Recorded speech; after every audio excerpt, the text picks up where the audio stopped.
Well, I've been saying for weeks, just tell me why. Why does Kevin Durant want out of Brooklyn? Nobody knew. We had all the insiders. We had Woj, had Mannix on, guys who covered the team. Just tell me.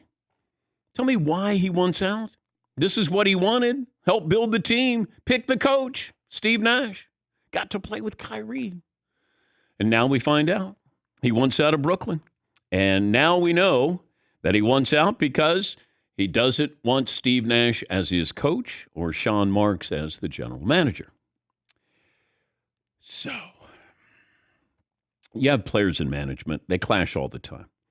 You have Aaron Rodgers in Green Bay. Ronaldo's doing this with Manchester United right now. The management with the Nets did everything to accommodate Kevin Durant. So Kyrie's there. They brought in DeAndre Jordan. He convinced them to bring in DeAndre Jordan. They traded for James Harden. They hired Steve Nash. They spent money. They're in the luxury tax multiple seasons now.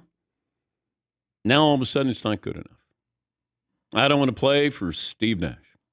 Shams reported this. The owner, Joe Tsai, billionaires don't like to be told what to do. So the owner of the Nets said, I'm backing my coach and GM.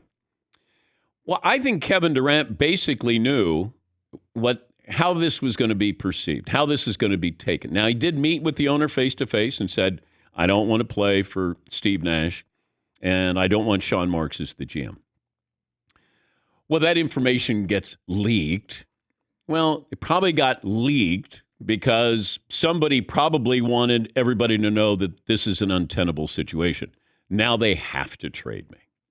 Let's just say Kevin Durant may have leaked this. I don't know if he's worried about how you perceive him. He's very sensitive, but I think he wants out. How do I get out? I don't want to play for the coach and GM. That's different than I don't want to play with Kyrie because they could go, well, we'll get rid of Kyrie. You don't want to play for Steve Nash. Now, in fairness to Durant, when I watched the Nets this year, I didn't think Steve Nash was on the same level as a lot of the coaches he was going against. But that's the coach he picked. Handpicked. Steve Nash didn't have the experience to be a head coach in the NBA. Wonderful player, been a consultant with Golden State, but he went to the head of the class and he got a great gig coaching Brooklyn Nets, one of the preseason favorites. But now Kevin Durant wants out. So when you say it's either them or me, well, the owners probably have to look at this and go, I can't, like that, at some point I got to draw a line in the sand and say, you know what? I can't. Billionaire doesn't want to be told what to do. Oh, okay. So Kevin Durant's going to get what he wants. He'll get out of Brooklyn. Does he go to the Celtics? Probably so. Maybe the Miami Heat, maybe there's another team in there, but he's going to get what he wants, and that is out of Brooklyn. Now, if I'm let's say I'm an owner of the Miami Heat, Boston Celtics. Do I want Kevin Durant? As great as he is, wonderful, spectacular, top 15 player of all time. The answer is no. I don't want Kyrie. I didn't want Kyrie. Wonderful player. Don't want him. KD, are you ever going to be happy? What moves is he going to dictate when he gets there? Hey, if you don't acquiesce to him, I want out of here. I know this is the age of empowerment in the NBA, but at some point, a grown-up has to stand up and go, nah, sorry, not going to do it. And it seems like this owner may do that in Brooklyn. But Kevin Durant knows that they can't keep him. He knows that the owner is not going to fire the coach and GM. He knows what he's doing. And maybe it's a game of chess versus a game of checkers. Kevin Durant knows what he's doing. He wants out. What's the owner going to do? All right, I'll fire the coach and the GM. I don't care how good you are. Yeah, Paulie. The Joe Tsai, the owner of the Nets, tweeted out 13 hours ago, quote, "Our front office and coaching staff have my support. We will make our decisions based in the best interest of the Brooklyn Nets." Yeah. he's pretty active on social media. I looked up his background. He went to Yale. He played lacrosse. He played high school football in America. He's a big sports guy all over the place. He's not just some businessman who happened to buy the Nets who's not also a sports person. Yeah. So this comes down to nobody wants to play with Ben Simmons. Maybe that's just what it is. So the Nets are going to be Ben Simmons' team. You imagine opening night? It'll be Ben Simmons and who? And who's going to be shooting if you don't have Kyrie and KD? Now, does Kyrie go, I don't want to play for Steve Nash.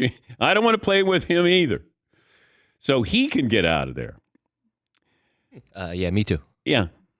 Kyrie, what do you think? Yeah, whatever KD said, I'm going to say, wait, is he getting out? If he's getting out, then I'm going to get out. Whatever he said, I'm going to co-sign on that. Katie's like, yeah, I'm going to Boston. You in? No, I'm not going to go there.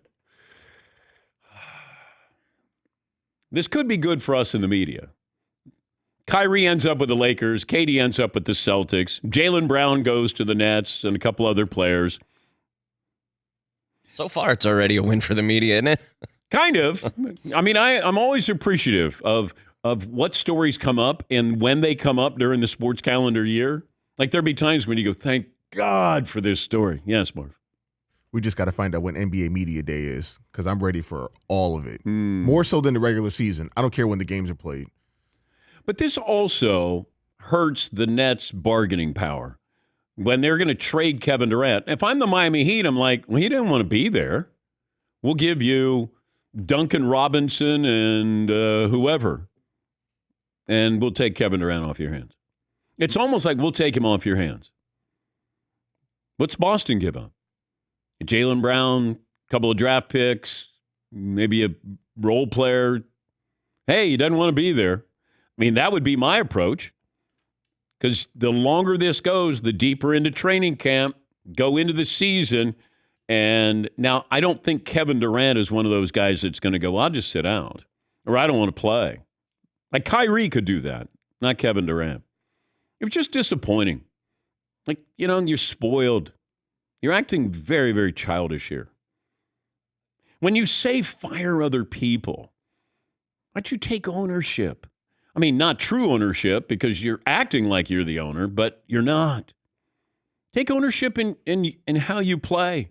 And you and Kyrie, repair the damage. Why don't you show leadership here? I mean, these are just small things. Yes, player empowerment, I get all that. How about you're a leader? A true leader. I'll fix this.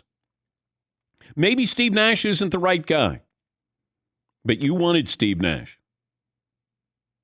Yeah, Paul. One thing I'd like to understand is more details on why Steve Nash is not a good coach. You mentioned some things he doesn't make in-game adjustments, and obviously they didn't get to the finals, so you're branded not unsuccessful, but you came up short. But if Kevin Durant hits that shot to advance to the finals and they get the win, where's Steve Nash's career now? Well, it's like Mike Budenholzer in Milwaukee. Yeah. If they don't win a title, I wonder if he's still the head coach of the Bucks. But now he's in the clear. He's on scholarship. Yeah. Like, you won an NBA title. Well, you got to be a great coach. Well, he kind of barely won the title when you think about it, but he did win. Yeah, Todd. What does management think? Oh, great. We got to keep him now. He won. We had the roster. We won in spite of the coach. And now how do you fire the championship coach? We got to wait a year or two. Yeah. I would like to know how Nash is perceived around the league. Because I just watched the game and it felt like they didn't make adjustments offensively or it didn't seem like they had a game plan. Their game plan was Kevin Durant.